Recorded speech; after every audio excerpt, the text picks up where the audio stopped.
The Constitution of India, Preamble. We, the people of India, having solemnly resolved to constitute India into a sovereign, socialist, secular, democratic republic and to secure to all its citizens justice, social, economic and political, liberty of thought, expression, belief, faith and worship, equality of status and of opportunity, and to promote among them all fraternity, assuring the dignity of the individual and the unity and integrity of the nation. In our Constituent Assembly, this 26th day of November 1949, do hereby adopt, enact and give to ourselves this Constitution.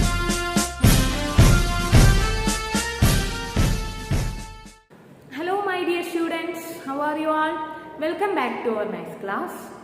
Today we will start our new chapter, chapter 12, Keep Count of Money. Let us start today's session with a pep activity. So all of you take your studio and take the page number 103 and take the pep activity 12.1. In this pep activity 12.1, Harini goes to the shop. She has the following notes in her purse. What is the value of these notes? നമുക്ക് എന്താ കണ്ടുപിടിക്കേണ്ടത്? ഈ പേഴ്സിലുള്ള നോട്ട്സിൻ്റെ value എന്താണെന്ന് നമുക്ക് എടുത്തേണം. ആ ആക്ടിവിറ്റിയിൽ തന്നിട്ടുണ്ട് ഏതൊക്കെ നോട്ട്സാണ് ഹരിണിയുടെ പേഴ്സിൽ ഉണ്ടായിരുന്നത് തന്നിട്ടുണ്ട്. റുപ്പീസിൻ്റെ സിമ്പൽ ഇട്ടിട്ടുണ്ട്. നമുക്കറിയാം അല്ലേ, ലാസ്റ്റ് ഇയർ പഠിച്ചിട്ടുണ്ട്. നമ്മുടെ ഇന്ത്യൻ റുപ്പിയുടെ സിമ്പൽ എന്താണെന്ന് പഠിച്ചിട്ടുണ്ട്. അപ്പോൾ നമ്മൾ ആദ്യം റുപ്പീസിൻ്റെ സിമ്പൽ ഇടും, ദെൻ ആ എമൗണ്ട് എഴുതും അല്ലേ. അപ്പോൾ നോട്ട്സ് നോക്കിയിട്ട് ആ എമൗണ്ട് ഏതാണെന്ന് എടുത്ത് എഴുതാം, ബ്ലാങ്കിൽ എടുത്ത് എഴുതാം. We know that the money is use to buy things. നമുക്കറിയാം അല്ലേ, സാധനങ്ങൾ വാങ്ങിക്കണമെങ്കിൽ നമ്മൾ എന്ത് കൊടുക്കണം? മണി കൊടുക്കണം. We know that money is use in the form of notes and coins. Money നമുക്കറിയാം അല്ലേ, ഏതൊക്കെ രീതിയിലുണ്ട്? നോട്ട്സിലുണ്ടാവും, കോയിൻസിലും ഉണ്ടാവും. We have learn about notes and coins. നോട്ട്സിനും കോയിൻസിനെ കുറിച്ച് നമ്മൾ പഠിച്ചിട്ടുണ്ട് last year. Okay, now let us learn about few others. കുറച്ചും കൂടി കാര്യങ്ങൾ നമ്മൾ മണീനെ കുറിച്ച് കുറച്ചും കൂടി കാര്യങ്ങൾ നമ്മൾ ദിസ് ഇയർ പഠിക്കും. A paisa is a smallest unit of money. മണിയുടെ ഏറ്റവും സ്മോളസ്റ്റ് യൂണിറ്റ് ഏതാണ്? പൈസയാണ്. പൈസ, PAISA. Okay, a paisa is the smallest unit of money. More than one paisa is called paise. നമ്മൾ വിളിക്കുന്നത് എന്താ? പൈസേ. ഒന്നിൽ കൂടുതൽ പൈസനെ നമ്മൾ എന്ത് വിളിക്കും? പൈസേ. ഇതിൽ ടോപ്പിൽ തന്നിട്ടുണ്ട് അല്ലേ, എന്താ തന്നിരിക്കുന്നത്? 50 paise. 50 paise is the smallest unit that is in use today. നമ്മൾ ഇപ്പൊ യൂസ് ചെയ്യുന്ന ഏറ്റവും സ്മോളസ്റ്റ് വാല്യൂ ഓഫ് മണി ഏതാണ്? 50 പൈസ. Okay, 250 പൈസേ make 1 rupee. 2 50 പൈസ ചേർന്നാൽ നമുക്ക് എന്ത് കിട്ടും? 1 റുപ്പി. അതിന് താഴെ ₹100 കൊടുത്തിട്ടുണ്ട്, ₹200, ₹500. ഇതെല്ലാവരും കണ്ടിട്ടുണ്ടാവില്ലേ ഈ നോട്ട്സ് ഒക്കെ? Money comes in different values to make it easier to pay for things. Just all of you take the activity 12.4 on page number 106. In this activity, Shaila want to buy a bottle of ghee for ₹100. Okay, ഷൈലയ്ക്ക് ഒരു bottle ghee വാങ്ങിക്കണം. അതിൻ്റെ amount എത്രയാണ്? ₹100 ആണ്. Okay, she can pay for it in 2 ways. First പിക്ചറും second പിക്ചറും കണ്ടോ ആക്ടിവിറ്റിയിൽ? She can pay for it in 2 ways. നമുക്ക് എന്താ ചെയ്യേണ്ടത്? Tick the option you think it in a better way to pay.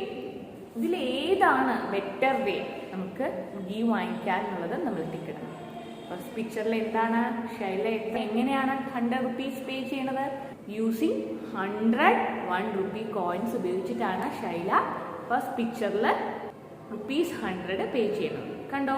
Second പിക്ചറിലോ അവൾ എന്താ യൂസ് ചെയ്തത്? Using 100 rupee note.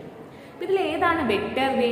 നമുക്കറിയാലേ, കുറേ കോയിൻസ് ഇങ്ങനെ കൊടുക്കുന്നതിന് പകരം നമ്മൾ ബിഗ് ആയിട്ടുള്ള എമൗണ്ട്, കറക്റ്റ് എമൗണ്ട് നമ്മുടെ നോട്ട് കയ്യിലുണ്ടെങ്കിൽ അത് കൊടുക്കണതല്ലേ ഏറ്റവും നല്ലത്.